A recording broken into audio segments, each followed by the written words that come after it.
Hi everyone, Liam here, and on today's episode of Should You Play, I have been playing Deep Rock Galactic. Deep Rock Galactic is a 1 to 4 player, first person shooter, where players work together, exploring worlds, mining stuff, fighting insects.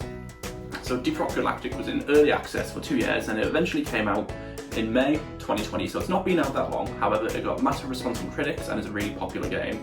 And there's a reason it's a popular game.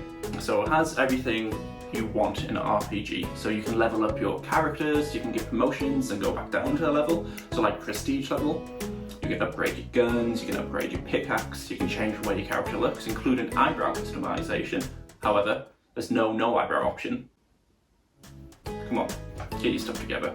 So different levels have different objectives. Some of them are mining specific materials, stealing alien eggs, eliminating targets, or retrieving lost equipment. They're usually the main objective, and there's a secondary objective as well. General stuff, so you go around, the levels I like the most now are the minor ones.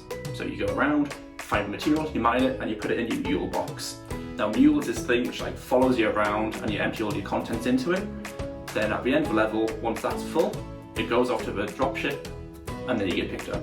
Simple as that. However, you do get attacked by aliens while doing this. So the game has 1 to 4 players, but me, being a Billy no mates, I'll play it by myself. However, that's not necessarily a bad thing because the game helps you out with that and gives you Roscoe, a little helper miner guy, so you can direct him to mine certain things. You can make him like fight and protect things, so it's a really handy thing to have so it doesn't feel like you're playing the game alone. There's 4 different players you can choose from: the engineer, the gunner, the driller, and the scout. So they all have their own experience level, so you can level one of them up and leave the other ones, or you can level them all up by playing missions with them. Personally, I prefer being the scout. As a single player, it seems to be the best all-rounders. It has a grappling hook, a flare gun, an assault rifle, and a shotgun. Just does all the stuff you need it to do.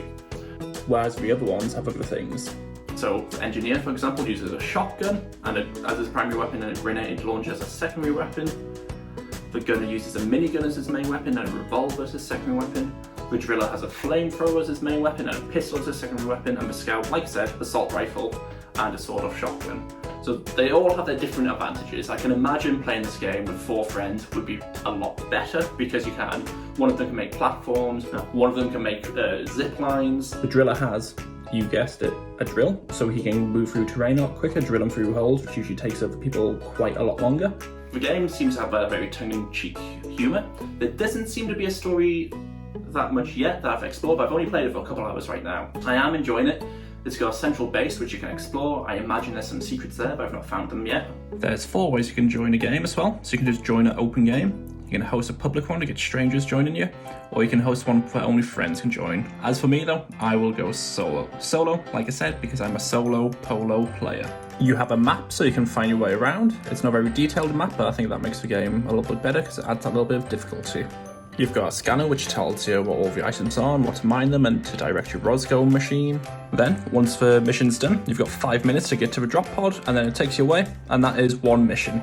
So you can be really far away from it. The mule leads your way back, so that's a pretty big bonus, makes it a bit easier. And every mission ends like that. I've got one main annoyance with the game, and there's a beep. And I don't know what this beep does, but it's the exact same beep my headphones make when they're low on battery. So when I was first playing it, I was walking around, I was like, what?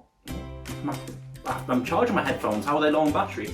Figured out it's part of the game, so if they could change that would be amazing. So overall, do I think it's worth playing? Yeah, it's fun, it's engaging. If you had more friends than I do, which isn't hard, it would be good to play in a group of people, but playing by yourself is definitely still a fun experience. So should you play? Yes, you should. Thanks for watching, don't forget to like and subscribe, and I will see you next time. Toodle poop.